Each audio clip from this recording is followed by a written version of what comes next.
حضور کی قربت کا ذریعہ بھی درود ہے۔ کون سا مومن ہوگا جس کو حضور کے دیدار کا شوق نہیں ہے؟ کثرت درود کی برکت یہ ہے کہ حضور کا دیدار نصیب ہوتا ہے۔ حضور کا دیدار نصیب ہو جائے تو بتاؤ اور کیا چاہیے؟ اللہ اکبر۔ فرمایا جو میرے اوپر ایک مرتبہ درود بھیجتا ہے اللہ اس پر 10 رحمتوں کا نزول فرماتا ہے۔ اور ایک حدیث میں آیا جو ایک مرتبہ میرے اوپر درود بھیجتا ہے اللہ اس کے 10 گناہ معاف کرتا ہے، 10 درجے بلند کرتا ہے اور 10 رحمتوں کا نزول فرماتا ہے۔ تو درود پڑھا حضور پہ کام اپنا بن رہا ہے۔ تو درود پڑھنے سے انسان کا باطن سنورتا ہے، اندر پاکیزگی نصیب ہوتی ہے، گناہ دھلتے ہیں، عیب دھلتے ہیں، پریشانیاں ختم ہوتی ہیں، مصیبتیں، آلام، مصائب، دکھ، ٹینشن، پریشانی جو کچھ بھی ہے یہ ختم ہوتا ہے۔ اور درود پرسکون بنا دیتا ہے انسان کو۔ راحت بخش ہے وظیفہ، سرور انگیز ہے یہ وظیفہ، نور بیز ہے یہ وظیفہ، ماحول میں شگفتگی پیدا کر دیتا ہے۔ اگر درود شریف پڑھو گے تو تمہاری بہت ساری پریشانیاں ختم ہو جائیں گی، تمہارے دکھوں کا مداوع ہوگا، تم ریلیکس ہو جاؤ گے درود پڑھنے۔ یہ درود شریف کی برکات ہیں۔ ایک مرتبہ درود پڑھنے سے 10 رحمتیں نازل ہوتی ہیں، اور جو بار بار حضور پہ درود پڑھتا ہے تو بتاؤ کہ کتنا بڑا ذخیرہ رحمتوں کا اس کے اطراف میں پھیل گیا۔ تو اس لیے کثرت کے ساتھ درود پڑھنا چاہیے۔ حضور علیہ السلام نے یہ بھی ارشاد فرمایا کہ جو میرے اوپر درود پڑھتا ہے میرے اوپر لازم ہے کہ میں اس کی شفاعت کروں گا۔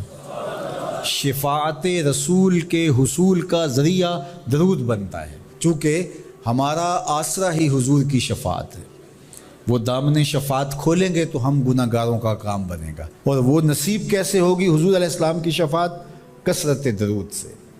یہ بھی ارشاد فرمایا آقا کریم نے قیامت کے دن میرے سب سے زیادہ قریب وہ ہوگا جو کثرت کے ساتھ میرے اوپر درود پڑھنے والا ہوگا۔ اللہ کا فرشتوں کی مجلس میں حضور کی ثنا کرنا یہ درود ہے۔ حضور کی مدح فرمانا، محبوب کی شانوں کو بیان فرمانا۔ یہ صحیح بخاری میں صلاۃ کا ترجمہ حضرت ابو العالیہ رضی اللہ تعالی عنہ سے کیا گیا ہے۔ تو پھر درود کا مفہوم بہت وسیع ہے۔ حضور کی مدح و توصیف، حضور کے حسن کا بیان، حضور کے خصائل کا عنوان، آقا کریم کے شمائل کا تذکرہ، حضور علیہ السلام کے فضائل کی باتیں، حضور کی عظمتوں کا عنوان، یہ سب کچھ درود کے زمرے میں آتا ہے۔ اور پھر ساتھ صیغہ بھی درود کا ہو اور اس میں شانیں بھی حضور کی ہوں، جس طرح درود تاج میں ہے۔ تو اس میں حضور پر درود بھی بھیجا گیا اور ساتھ حضور کی عظمتوں کو بھی بیان کیا گیا۔ تو یہ ایک خوبصورت گلدستہ بن گیا۔ درود شریف کے جو مفاہیم بیان کیے گئے ہیں ان سب مفاہیم کو یہ اپنے جلو میں لیے ہوئے ہے یہ درود۔ تو کثرت کے ساتھ حضور علیہ السلام پر درود پڑھنے کی تلقین فرمائی گئی۔ حضرت ابی بن کعب رضی اللہ تعالیٰ عنہ فرماتے ہیں کہ آقا کریم نے ترغیب دی درود شریف پڑھنے کی، باقی امور اور عبادت، ذکر فکر تو میں نے عرض کی۔ ارشاد فرمائے کہ میں آپ پر کس مقدار میں درود پڑھوں، کتنا وقت، کتنا درود پڑھوں؟ تو آقا کریم نے فرمایا ما شئتا، جتنا تم چاہو۔ فرماتے ہیں میں نے کہا میں چوتھا حصہ درود پڑھوں گا، باقی 3 حصے دیگر عبادات اور دیگر وظائف اذکار بجا لاؤں گا۔ فرمایا جس طرح تم چاہو، جو تمہاری مرضی، لیکن اگر درود کی مقدار کو بڑھا دو تو تمہارے لیے بہتر ہوگا۔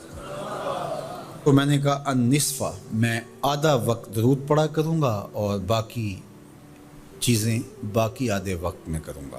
فرمایا جس طرح تم چاہو، لیکن اگر درود کی مقدار کو بڑھا دو تو تمہارے لیے بہتر ہوگا۔ میں نے کہا کہ حضور میں 2 حصے درود پڑھوں گا اور 1 حصہ باقی وظائف اوراد بجا لاؤں گا۔ فرمایا جیسے تمہارا دل چاہے، لیکن اگر تم درود کی مقدار کو بڑھا دو تو تمہارے لیے بہتر ہوگا۔ فرماتے ہیں میں نے کہا حضور میں پڑھوں گا ہی درود، سارا وقت میں آپ پہ درود ہی پڑھتا رہوں گا۔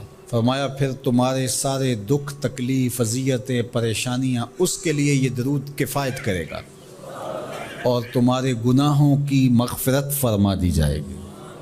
تمہاری پریشانیاں، تمہاری اذیتیں، تمہارے دکھ، دور موجود میں لفظ بولا جاتا ہے ٹینشن، تمہاری ساری ٹینشن، تمہارے سارے معاملات حیات کی بے ترتیبیاں، پریشانیاں، دکھ، اذیتیں، سب کچھ ختم ہو جائے گا۔ درود سب دردوں کا مداوع ہو جائے گا، سب دکھوں کا علاج ہو جائے گا، سب پریشانیوں کا حل ہوگا، سب مصیبتوں کا مداوع بن جائے گا، اور ساتھ ساتھ تمہارے گناہ بھی بخش دیے جائیں گے۔ تو درود جتنی کثرت کے ساتھ پڑھا جائے اللہ کی اتنی ہی رحمتیں نازل ہوتی ہیں۔ تو باقی وظیفے، باقی اوراد وہ بھی فضل و شرف والے ہیں، لیکن حضور نے فرمایا کہ پھر تمہارے لیے درود ہی کافی ہو جائے گا۔